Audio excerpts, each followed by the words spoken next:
Each spring, love is in the air as thousands of eider ducks descend on the sea ice to breed.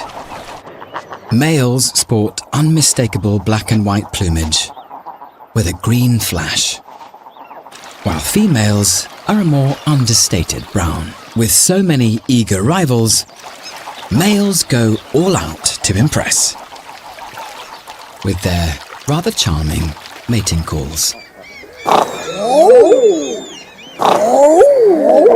Creating the sound requires a strong, highly flexible neck. In fact, male neck muscles are 50% thicker than those of females.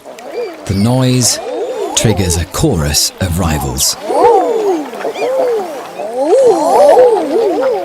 Should this fail to get the female's attention, the Romeos have another seductive trick to play.